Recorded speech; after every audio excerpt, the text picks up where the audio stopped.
Di dalam Al-Quran ada ayat yang menyatakan tidak ada paksaan dalam agama. Quran surat Al-Baqarah ayat 256. Tetapi mengapa ada hukuman bagi orang yang meninggalkan Islam? Bukankah ini yang kontradiktif? Jadi gini nih, maksudnya gini, anggaplah kita punya rumah ya.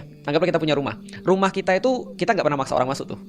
Maka ketika ada orang masuk terus kemudian ketok-ketok dia, Assalamualaikum, Waalaikumsalam. Oh ya, ada apa mas? Saya boleh masuk ke rumah? Boleh. Nah berarti kan itu kan boleh masuk tuh. Nah sebelum dia kemudian di luar rumah, nggak ada tuh aturan rumah bagi dia. Tapi begitu dia masuk rumah, maka aturannya aturanku. Masuk akal nggak?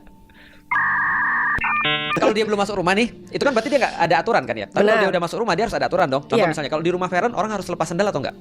Nah kalau di Amerika enggak tuh. Kalau di Amerika kita masuk pakai sepatu tuh, karena aturan di situ adalah pakai pakai alas kaki ketika masuk ke rumah. Tapi di Asia biasanya dia lepas sandal ketika di rumah, betul kan ya? Contoh lagi, apalagi misalnya aturan di rumah Feren. Misalnya contoh di rumah Feren kalau misalnya pas ke WC itu setelah misalnya dia pakai WC-nya itu harus dibersihin lagi atau enggak?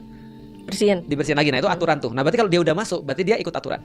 Tapi kalau dia misalnya belum masuk, dia nggak akan dipaksa. Artinya kita nggak pernah maksa siapapun untuk masuk rumah kita, sebagaimana kita nggak pernah maksa siapapun untuk masuk di dalam Islam. Tapi begitu dia ada di dalam Islam, dia harus ikut.